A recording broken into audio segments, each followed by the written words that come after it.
Pop culture is more than just entertainment. It's a lens into society, relationships, and human behavior. I'm Grace, and here on the Grace Report, we dive into stories beyond the headlines. Whether it's reality TV drama, celebrity scandals, or royal family intrigue, I'm here to break it all down. What it means, why it matters, and how it reflects the world we live in. Join the conversation, share your take, and let's make sense of the culture shaping our lives one story at a time.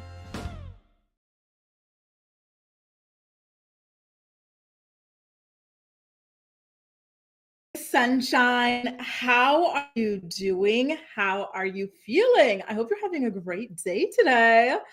Tuesday already, you guys. Wow, how the time just flies when you're having fun.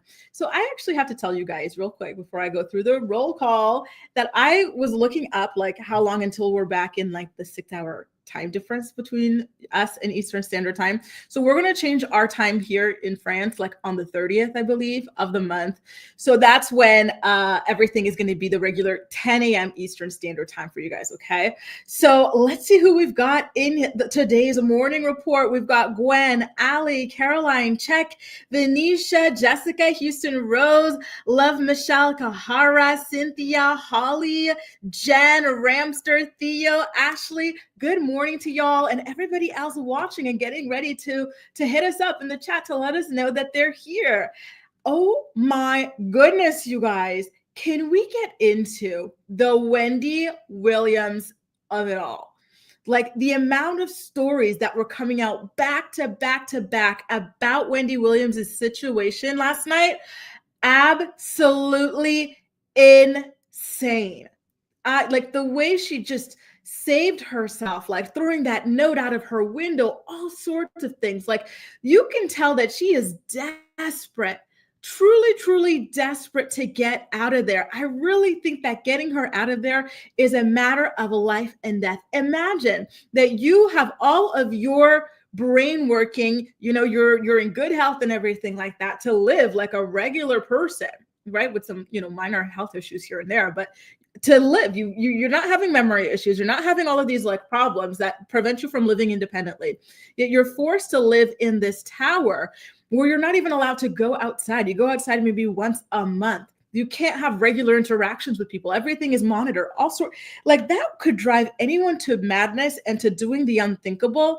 And I think that Wendy fears that she is getting to that point, and that's why she's getting more and more desperate in her actions in trying to speak out and get help. Wow. We're going to talk all about that. The guardianship is being investigated for elder abuse as well, you guys. And Wendy actually spoke out again on the Breakfast Club with an update on what happened when they brought her to the hospital for a psych eval. Oh, Lord, so much to discuss. Okay, so if any time you who are watching me live or any of you who are part of my playback posse, if at any time you're enjoying the morning report, please don't hesitate to go ahead and give it a thumbs up so YouTube knows you enjoy my content and you want to see more like it. Hi, Amelia Bedelia. How I used to love that book and I still love the name Amelia as well. So cute. And hi, Just Me Being Real. Nice to see you. Georgia, nice to see you as well. Hey, Joy. Hey, April. Good morning, everybody. Kristen's in the building as well. Hello. All right, you guys. So we're going to talk about the Wendy Williams story, of course, right? That's a big one. Amber Portwood, she's dragging Gary Shirley again on TikTok. Then we're going to talk about Blake Lively being caught biting Justin Baldoni's lip like it was her last supper, despite in her lawsuit claiming that he was doing that to her. That's been going viral as well. I've got that video here for you guys. And we've also got to talk about Kailyn Lowry again. So I was listening to her podcast with Becky, today's episode, because the title was really intriguing. She's talking about having, you know, a friend that she previously fell out with, trying to get back in her life again. And I really want to know what y'all think about the situation. Listen, y'all already know she's not my favorite person in the world, but just something about this episode tickled me so much about the whole rules for thee and not for me sort of like a situation that she's got going on. And she's really trying to convince us that the double standard is perfectly fine.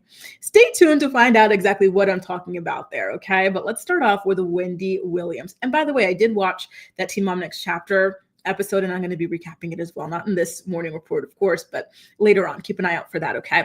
So let's first talk about the police or New York authorities in general launching two separate investigations into the circumstances surrounding Wendy Williams's potentially abusive guardianship. Shout out to TMZ for the scoop. They're the ones that have broken this story. Their sources are saying that Wendy Williams just had an interview with Adult Protective Services, which also has made phone calls to people close to Wendy asking about her living conditions at the New York Assisted Living Facility. So y'all know her dad is against this. Her son, who, seems to have been the reason she was even put in this in the first place, is against it. Her niece has been advocating very strongly against it as well. So it seems like they've got, obviously, Wendy, who's going to be saying it's terrible, and her family members as well, who are not happy with the guardianship. So I do think that that's a good thing for Wendy already, that they are not exclusively interviewing her, but people close to her as well. Just to remind you guys, she's currently locked on the 5th floor in the memory unit of the facility. Apparently, she was previously on a less restricted floor, but when she wandered into a bar and allegedly got super duper drunk, they decided to lock her down there with a bunch of people who have gone senile. And in addition to that, she has a phone. It doesn't have Wi-Fi, internet, or anything like that. She doesn't have a computer. People can't call her. She can only reach out to people. She can't really have visitors without clearing it through a bunch of people. She can't really go outside without clearing that through a bunch of people. There's a lot of really, really disturbing things about this guardianship that she is under. Of course, Wendy has been alleging that she doesn't have any sort of memory problems, and that as a result of that, keeping her in this memory unit is inhumane. TMZ also had a video of her, and we talked about this in a prior episode, like at the window, like screaming for help and stuff like that to people. She managed to drop a note out the window that said, "Help Wendy." And so in the video, you see her like they're banging on the window, like, "It's me, it's me, it's me." And so thankfully, the person who saw the note did call for help, an ambulance, all sorts of authorities, police as well. They came to the apartment and got her out of there and took her to a hospital. She was at Lenox Hospital, I believe it was. By the way, you guys, it's so crazy to me, but I never heard of Adult Protective Services. Of course, I know about Child Protective Services. I had known about protective services for elderly people, but I didn't know. But now that I think about it, it makes sense, right? Because there are adults suffering from various, illnesses or handicaps who might unfortunately fall victim to ABUSC, right, in their life by caretakers or perhaps by other people around them. And so I do think that was, I'm really happy to learn that there's something like this that exists to protect them as well. So of course, Wendy's niece, Alex Finney, was asked a series of questions by Adult Protective Services about the restrictions that Wendy Williams is currently under as a result of the guardianship. And in addition to that, like I said earlier, she was taken to a hospital. It's Lenox Hill Hospital in New York City for an independent investigation. And this is where things get a little bit crazy, because her guardian was saying that Wendy is not okay, and that her cognitive abilities have only been declining since being put under the guardianship. Right.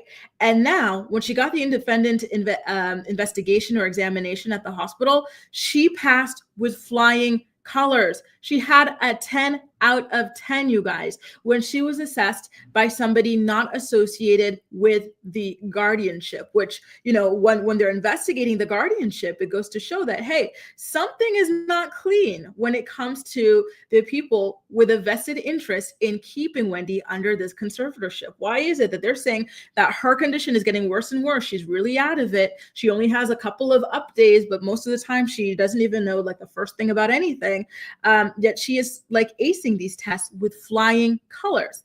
It doesn't really make sense, does it? Right? Another thing that is being complained about is the fact that Wendy Williams was sent to Miami to spend time with her father for his 94th birthday without any money. This is a rich woman, right? And she has millions of dollars that she's accumulated over the years, yet they did not allow her to have access to any money. They gave her a credit card that specifically had no money in it. And that's another thing that they're saying is abusive, right? In this entire guardianship, you guys. So a source is saying, and I quote, during the trip to see her father in Miami last month for his birthday, the credit card given to her by Sabrina Morrissey is her guardian, of course, was declined and someone else had to pay for her purchases. And that's elder abuse. Meanwhile, the guardian is spending all her money hiring lawyers to defend herself and squandering Wendy's money on legal fees. I do kind of wonder if you guys think, let me know in the live chat if you're watching live or in the comment section if you're part of my playback posse. But do you think that if and when Wendy gets out of this guardianship, she will be able to turn around and sue Sabrina Morrissey for even placing her under the guardianship? Do you think it would be worth it for her to go ahead and do that? Of course, it's going to cost a lot of money and whatnot, but I do wonder if that's something that she's going to be able to do, because these are years of her life that she's lost and will never be able to get back over what appears to be somebody's greed, right? And I find that to be just so damn tragic. Jen says, my BFF's grandpa's daughters took his house from him after their mom wow. Now he lives next door with his neighbor. That is so, so, so sad. I'm so sorry to hear that. They're just so, and I get why in theory, they want things like this, guardianships and whatnot, to protect people, especially people with cognitive impairments, people who are elderly and whatnot. But in this particular case, it seems like they are reaching and trying so hard to trap and to lock up somebody who does not need this. Good morning, Brittany. So nice to see you. Chuck says, why is Amber's name first? If you aren't, well, it's not in order, but yes, we will be getting to Amber as well. Megan, even if people on memory units get phone calls and visitors, right? Like they're treating her. And this is something that TMZ talked about in their documentary as well, which is that they're treating her, she has less freedoms than people who have committed red rum, right? People who've committed red rum are still entitled to at least an hour per day of outside time, physical activity, things like that. Wendy doesn't even get that. I believe she said that she's only gotten out like one time in the last 30 days or something like that. Like it's really, really, really bad. And like Patti LaBelle, she seems perfectly fine in her Breakfast Club interviews. One of which, well, the most recent of which I'm going to share with you guys right there, where she talks about the cognition test and everything that she just underwent and how all of that, pointed to things being okay. Right? Free Wendy. I hope she does sue. Yeah, a lot of people really seem to hope that she does go ahead and sue. And I really, really do hope as well, because this is just so unfair, you guys. It really, really is. Again, these are years of her life that she'll never be able to get back. Her mom passed before she got into the guardianship, but her father is in his 90s and she's missing out on incredibly, incredibly valuable time with him. For what? Right? Just says guardians are usually court appointed, so she may not be able to sue. That would be really unfortunate. I think that they should be liable if they have been found to be, putting someone under a guardianship that does not actually need to be in a guardianship. Hey, Jazz, Free Wendy. I'm seeing a lot of y'all are team Free Wendy, and that's great. And I did see that as well, Theo. I'm really, really happy. And I feel like this means that, all of this, plus her dropping out the note from the window and everything, it really means that she is trying to break free of this thing once and for all, and she wants her old life back. Look at the way that pop culture has been popping off like never before. These scandals are enormous, and we've been missing her voice throughout all of this. And pop culture, entertainment journalism, all those things have been her passion for her entire life. So to not be able to be there with her people, her co-hosts and everything like that, that must be tearing her up. Not only that, but to have such limited access to the internet and in such a crazy time, that also must be extremely difficult. Anyway, like I mentioned earlier, she did call into the Breakfast Club to do another interview about all that just went down last night. So why don't I go ahead and play it? You guys, please continue to leave your comments in the live chat, or if you're part of my playback posse, feel free to leave them in the comment section, okay, as the video plays. Now tell us what happened when you got to the hospital, because there were claims that they did a test and she got 10 out of 10 on the test. So what happened when she actually got to the hospital? So according to what was told, the guardian was there and Wendy's attorney. And I think there was a little back and forth as whether she was going to allow Wendy, the guardian, to get evaluated. Mm-hmm. The doctor saw there was a difference between the guardian's opinion and her lawyer's opinion, and the doctor had to go to his legal department from the hospital to clear to see how he was going to do it. He received the clearance for the evaluation, and then Wendy took 2 evaluations, and pretty much they're evaluating whether she has competency and is able to make decisions, and she passed both tests. What does the 10-10 mean? 10 out of 10? 10 out of 10, correct. 10 questions asked, 10 questions correct, answered correctly. I mean, they ask me simple things like, you know, who's the president? You know what I'm saying? What's my birth date? I have a question for you guys too. So there are reports that this exam that you did can't be used in moving forward to prove the like that you're not incapacitated. Can you clear that up or like explain how this will be used? That's actually false. That's a medical exam done by an independent doctor by a very well-known hospital. You can use that for the court.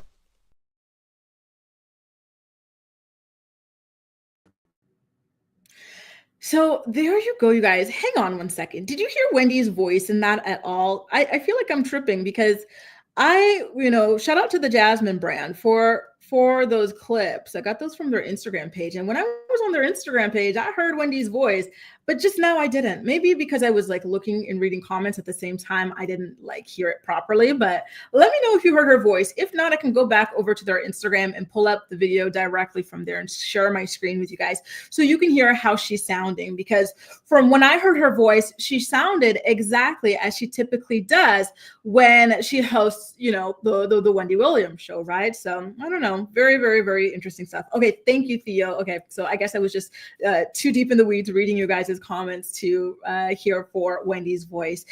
This is happening to Wendy, someone who's a celebrity status. Imagine with regular folks. Exactly, you guys. Exactly. This is just so unfair.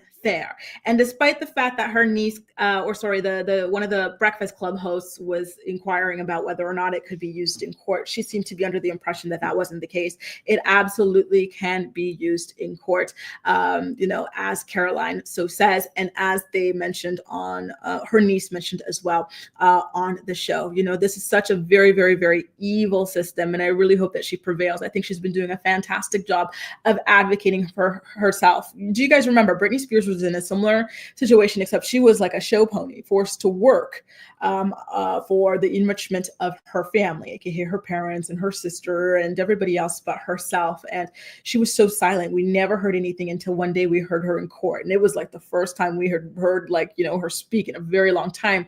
So the way that Wendy's been handling this in contrast has been really, really remarkable to see. Not to say that Britney handled it poorly. It's just, I wish that she would have, been able to have a voice sooner. Whereas we've been seeing that with Wendy. So kudos to Wendy on that. And I think the major difference is that Wendy, she's in media, she's a talk show host and stuff, like this is her thing, whereas Britney was a musician. So the ways in which they think and the types of contacts that they have and this and that are completely different, right? April says Sabrina has judges, lawyers, and a major bank behind her. I don't think she would win. Wendy would win. You know what? And that's the scary part. I think if that's the case, then we really need to take a look at the system and overhaul it as a whole, because as it stands, it seems to be far easy to use in order to abuse people. And that's just not okay. Megan says, imagine the money you worked for being used against you and keeping you trapped, right? Like as Wendy battles for her freedom, she's using her own money on both sides. It's her own money that the conservatorship is using to fight to keep her, imprisoned. And it's her own money that she's using to fight to free herself. And that is sick. Pamela says this has to be the high ups pulling the strings. And it makes you wonder why they targeted her in particular. Why is it always women? Go target Kanye West, go target Orlando. Who's the name? The guy from, it's not Orlando Bloom from That's So Raven. Go target him.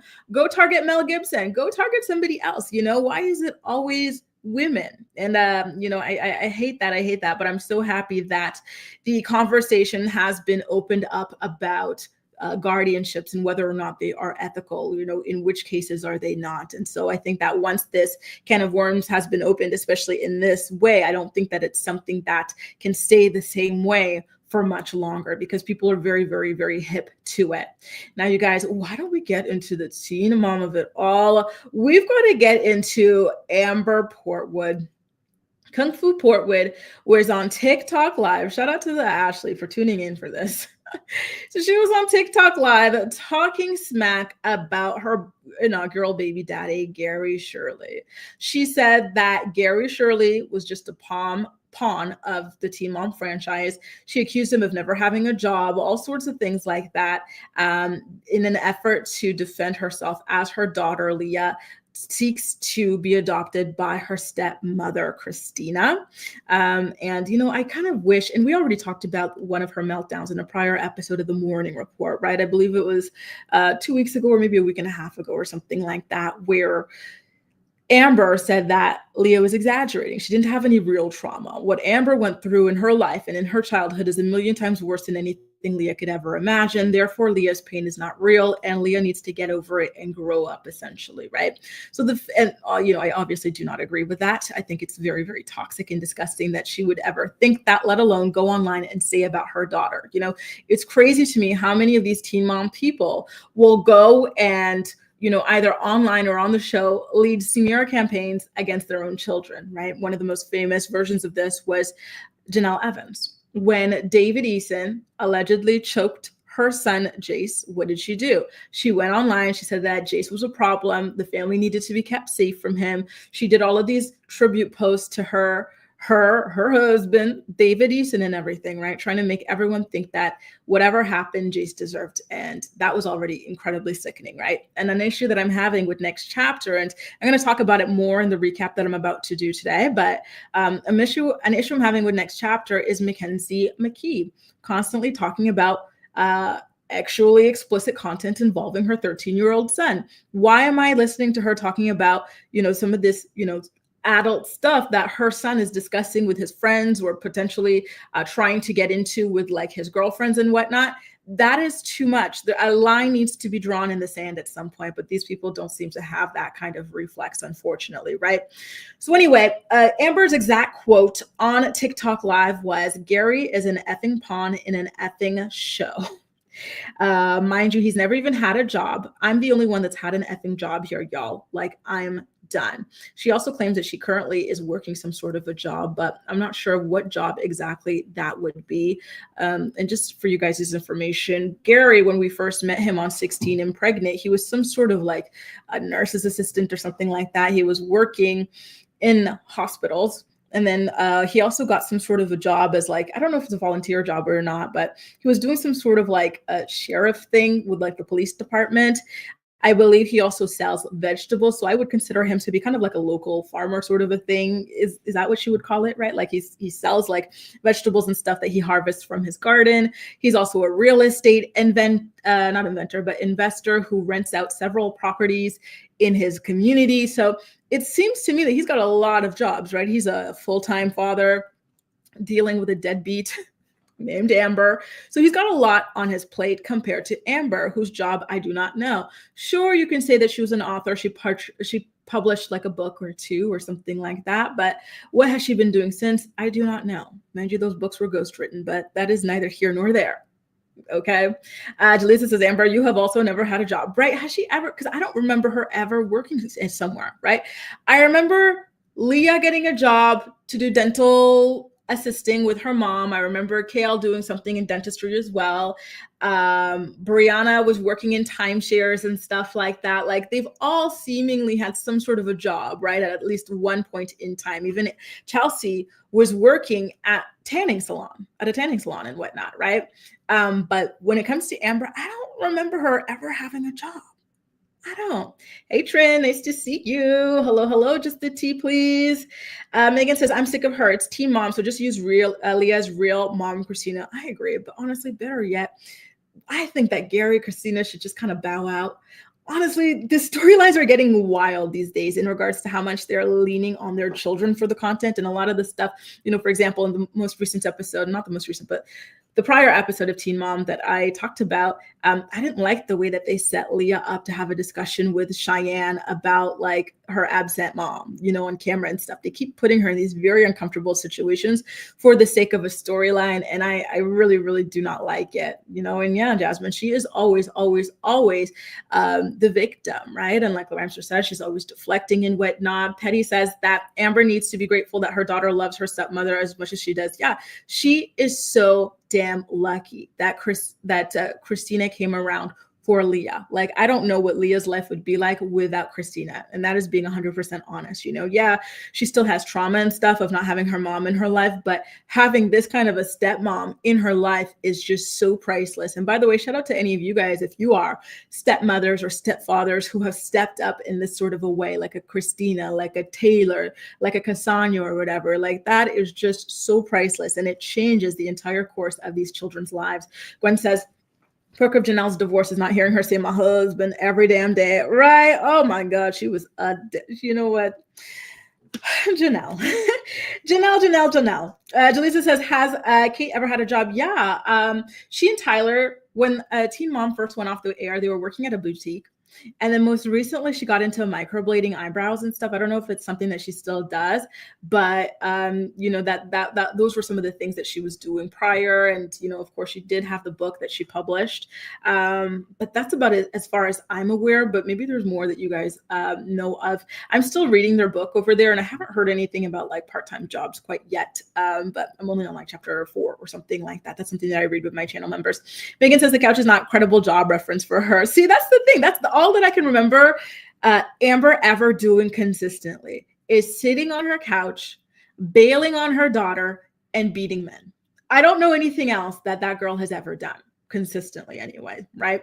They should change the shows for to teens of teen moms, right? Like, you know what? I really do hope that they start to kind of rework the format, because I do think that there's still this huge cult following for the show, but I think that people are kind of tired of the format as is, and I think that there is a way to spice it up that isn't too detrimental to the children, because I do think that the current way, trajectory that it's on, to me, is harmful to the children, you know, and it makes me, you know, rather sad for them, especially, you know, right now with Mackenzie's kids and with Aaliyah and stuff. Like, I don't like that at all. Gary and Amber would still be on and off fighting constantly. Yeah, I agree. Gary wanted her so bad, even when she was in jail. He was cheating on Christina with that girl. I don't understand. Listen, I'm happy that Leah has Christina, but I don't understand what the hell Christina was even sticking around for Gary, of all people, for the way he was treating her from the very, very beginning. Lady Justice says, I think they got Wendy sedated and up in her place to keep her safe from Jay-Z and the rest of the freaks out to get her. You know what? This is giving Scandal, like a Scandal sort of storyline, and I'm kind of here for it. But you know what?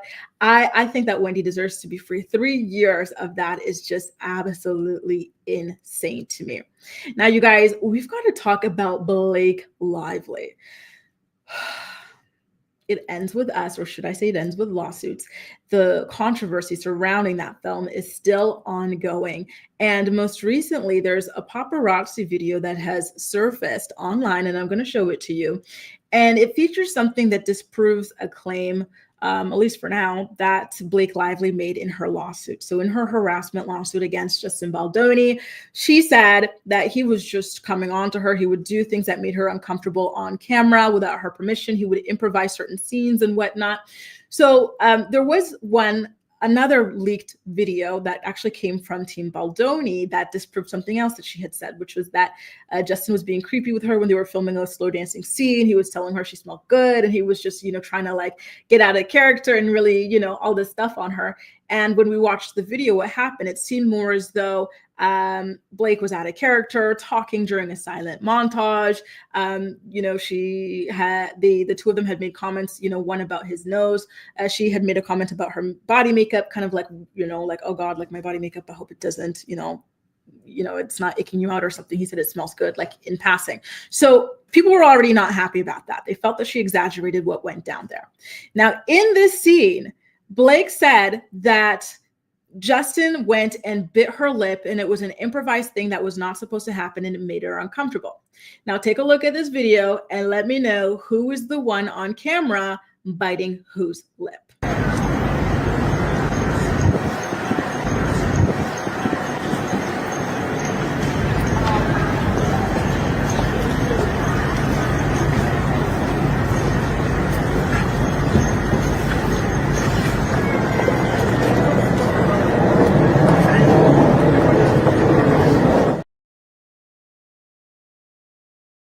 There you go. Looked like a very, very passionate makeout. If I didn't know any better, and that's what's so like crazy about these lawsuits, is that I would have thought that this was just like a regular scene that they filmed for the movie, right?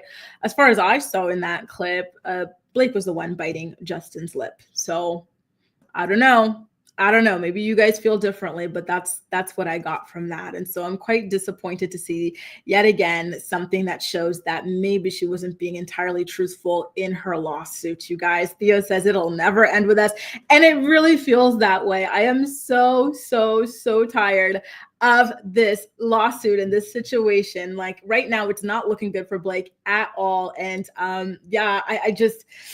I don't know why she would say things that can be disproven with video footage, right? Hey, Layla, so nice to have you here. Layla says, hey, girlie, glad you changed the time. I had to hear your thoughts on the kiss video. Yes, you know what? I am staying on my regular 4 p.m. my local time, and at the end of the month, it's going to become 10 a.m. Eastern for you guys. So then we'll resync on that original 10 a.m. for you guys. But yeah, how crazy was that, Layla? So to you, Layla, and everybody else watching, when it comes to the Blake Lively of it all, I've been really consciously trying to not get into like the dog pile or the attack women or this or that, because I do find that is what happens in these sorts of situations, and that there are always people who are going to be harsher on women and this and that. But unfortunately, the more evidence comes out, the more I'm like, girl, please, like it's not looking good for you. And I'm having a hard time wrapping my mind around why she would set off this storm if she didn't have anything like really tangible, solid or whatever to prove where she's coming from. Because so far with the information that's come out, it looks more as though the things that she's accusing Justin of doing were things that she was doing. And so I'm really shook by it. By the way, you guys, Layla Lynn also has an incredible YouTube channel where she talks all things pop culture and nostalgia. Shout out to those of you who were with us yesterday on Layla's channel for the Real Housewives of Atlanta recap. The Dream Team reassembled to recap the premiere episode of the season, the Sweet 16 of RHOA. So definitely, if you guys missed out on it, feel free to head over to Layla's channel to check it out, or to check out anything else pop culture and nostalgia. Ramster says it ends with us. No, it never ends. Would have been a better title. I agree. Here's my thing. I feel like they could have capitalized off of like all of this like interest and stuff, like especially sooner before the lawsuits, by releasing the director's cut as well. Yeah, we saw Blake's cut, but a lot of people are really curious about the director's cut, right? The original version and everything. So why didn't they go ahead and do that? I think that now we're a little bit in too deep with all of like the lawsuits and whatnot, but I do think that would have been a good touch. So it seems like you guys are not feeling Blake either, you guys. And Theo just doesn't want to see them make out at all either. Jen says, I still think Ryan walked in on an affair and lost his mind. That's the vibe I'm getting too. You know, especially because of his insistence on getting access to all of the daily footage. What kind of like man who has his own like job? He just came out of filming his own movie, and he's like the writer, actor, producer, he's everything in his Deadpool movie, right?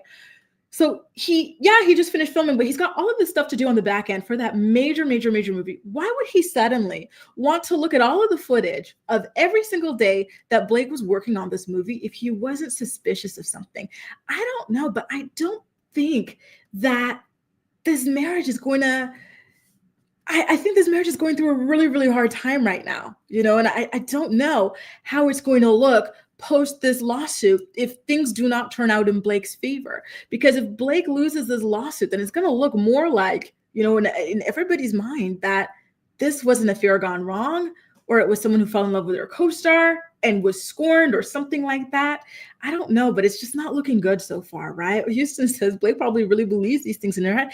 And that's the crazy part. Like the idea of ruining somebody's reputation. When that New York Times article came out, you guys, I was shocked, I was floored, and I believed the worst of Justin Baldoni. It wasn't until he and his team started releasing more information, more proof or whatever, that I took a step back and went, wait a minute, like the stuff that she's alleging right now doesn't really make sense. It doesn't really add up. But there are still people who believe that stuff, right? So it's huge to do all of this off of something that may have not been true, right?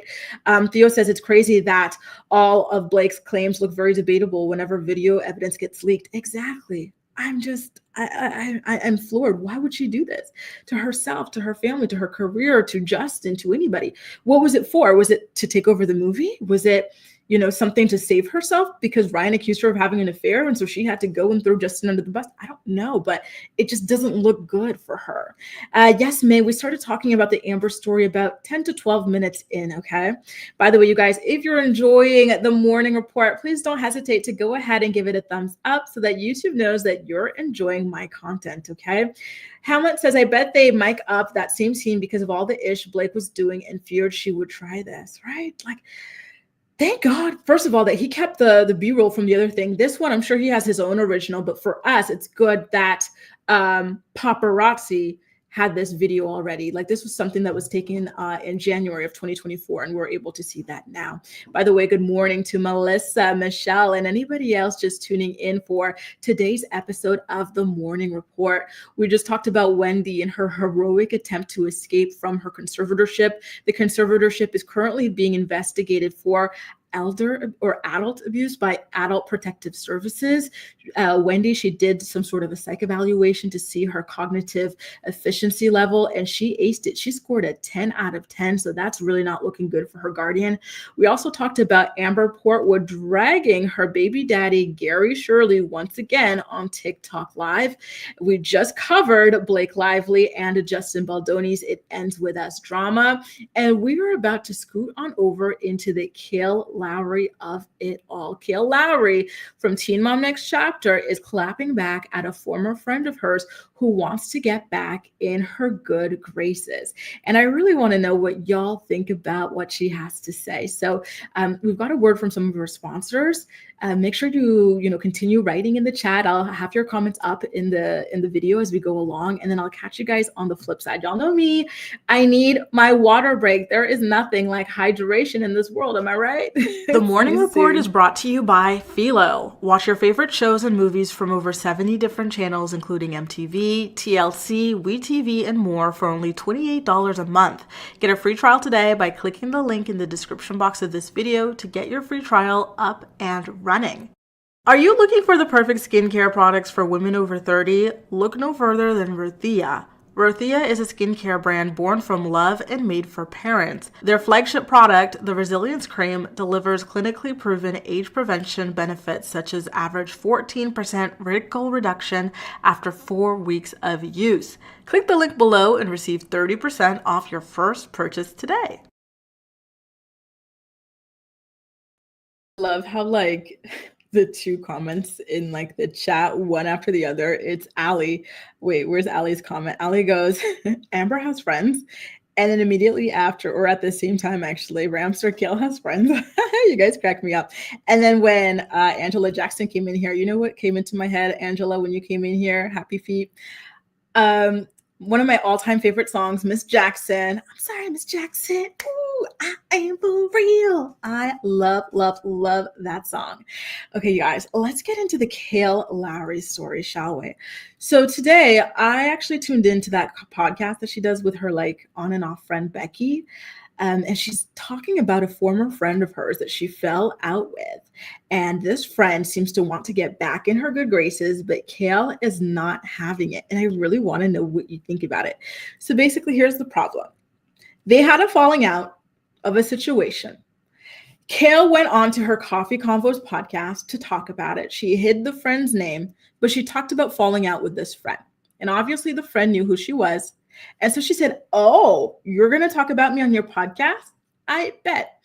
And so the friend started talking on social media to the press, things like that, about her falling out with Kail. It's kind of okay, you can talk, since you opened this can of worms to talk about me and our situation in public, even if you changed my name, I know who I am and the people around us know who I am. So it's still not okay.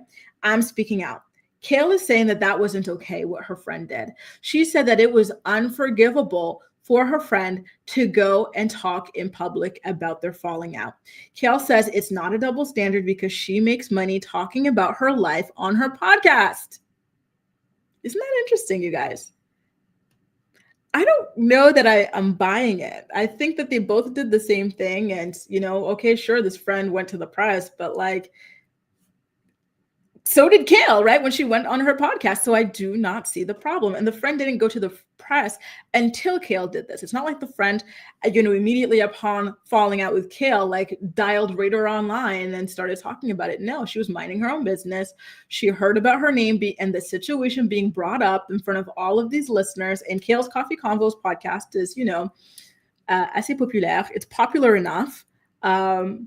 So I thought she was well within her rights to be like, okay, well, now everybody's speculating, I'm being tagged and all of this stuff. So I think it's a little bit crazy that Kail doesn't see any part of this that could have been avoided if she just did not talk about it on her podcast, right? So basically, Becky was asking her, well, would you be able to look past this and, become friends with this girl again? Kail says no. In fact, all she wants from this girl is a public apology, but that she will never be friends with her again. And one of the things that she's extremely pissed off about, even to this day, is that she's got this reputation of having a revolving door of like friends, right? Of like how she can't keep a friendship or anything like that going. And so she said that this contributed to that. So I am wondering if you guys can, potentially theorize as to who this friend is. So I do have a couple of people that I've got in mind. Okay, so let me go ahead and take a look, right? Hamlet's hydrates with coffee. I wish I could hydrate with coffee because it gives me the shakes, Oh, you know what? I forgot to tell you guys this. I feel like I was cheating on you. I haven't, and it's been a month of this and I didn't tell you guys. I'm sorry. You know how I'm like caffeine sensitive unless it's like an iced coffee? I discovered that I love cappuccino. I love cappuccino. Wow. Now I feel like an adult when I go to like the cafe and I actually have like a thing that I can order. It used to be like a hot chocolate or something, Now I can order a cappuccino. Love you too, Angela. Thank you so much for being here.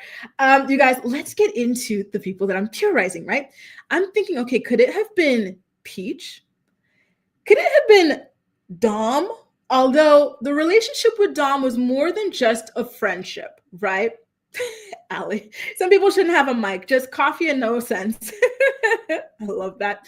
I thought it could have been Peach. I thought it could have been Dom, but here's my most recent one. Could it have been Darcy? Do you guys remember when Kail had that, she had this pen pal on Instagram, right? Her name was Darcy, and then they fell out. I don't even remember why they fell out ultimately.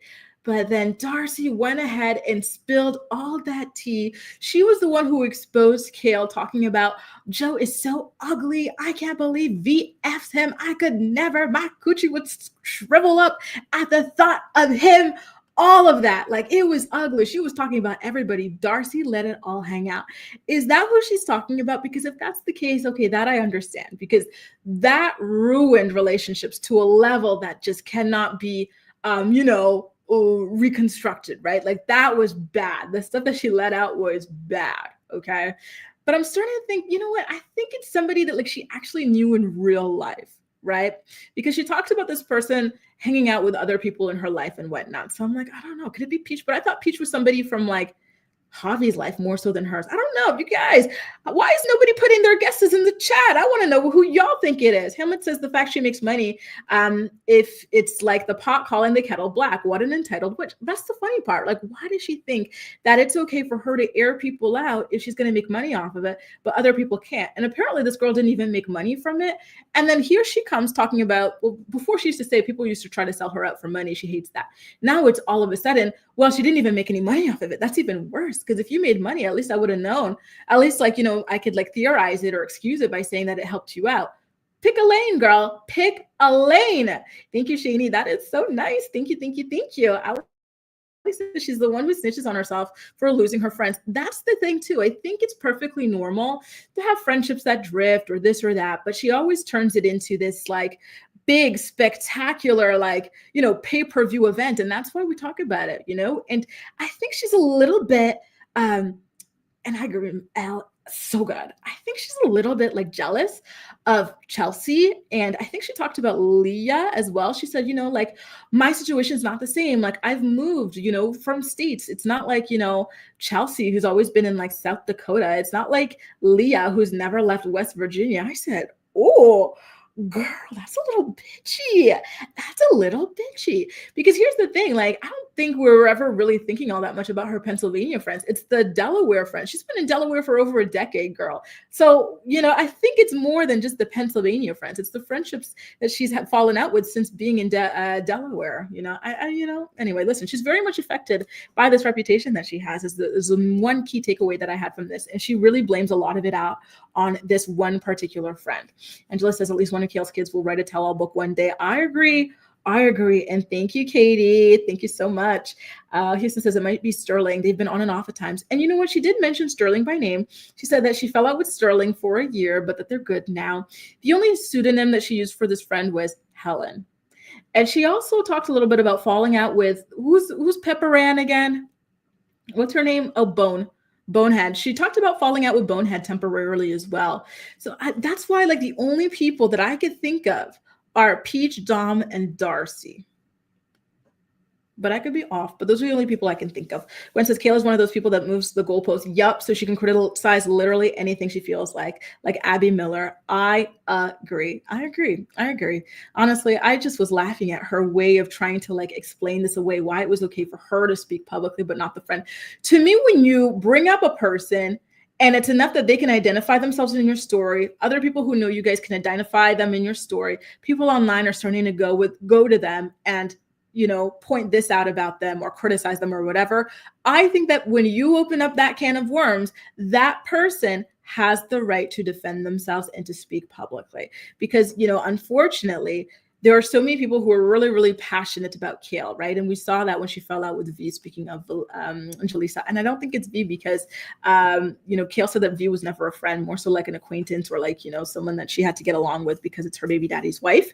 But, speaking of, when she and V fell out, and I don't think V would want to be friends with her, especially after the way she went on the podcast and called V a deadbeat stepmom, said V was a user. Oh, she got so ugly with that girl. Again, which is why I don't understand why she's acting this way, right? She got so ugly with her child's stepmom.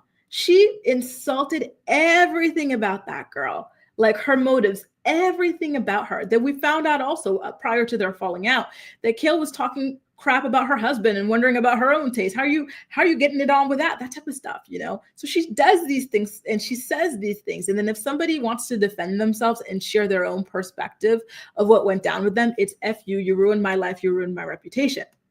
It's weird. It's very, very biased. It's very rules for thee, but not for me. And I really, really, really do not like that. And Gwen says, you know what? And I think you're right. It's hard to guess because she's got more ex-friends than current ones. Ooh. And on that note, Ramser says, should call her Kail falling out Lowry, right? I don't know what it is with that girl, but she has a really, really hard time maintaining relationships. Lisa says, I don't know. Her kids seem very well loved and love her. I don't think her kids will write tell-alls. Yeah. You know what? I think that we're going to see quite a few coming out. Here's one thing. I think that they're trying to market Isaac so much that he might get into this route of maybe wanting to do a book, especially because Kail has had, many books. That might be an inspiration. I wouldn't be surprised. A tell-all would not necessarily be, all bad, a burn book against her. But I think he'd be spilling some kind of tea. I do, especially with all of the siblings and stuff and, all of that. I think he feels and it is true that it's a very unique, family situation that he might want to speak on one day. I don't know. Now, Jasmine says one day Kail's going to piss off the wrong person. I agree. And she already started with that one girl, Darcy. Darcy, really, she went in on her. She really, really did. So, stay tuned, you guys. Anyway, you guys, that has been another episode of The Morning Report. It's been so great chatting with you. Per usual, we do have more episodes coming every single weekday.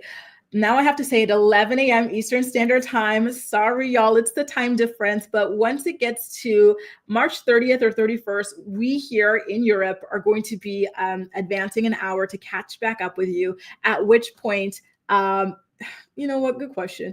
At which point it should be back to 10 a.m. Eastern Standard Time. Okay. But see you guys tomorrow, 11 a.m. EST. It's already programmed on my channel page. So feel free to hit the live tab and the bell so you'll be notified when I go live tomorrow. If you enjoyed this episode of The Morning Report, please don't hesitate to go ahead and give it a thumbs up. And I'll catch you in my next video. Bye, guys. Have a great day.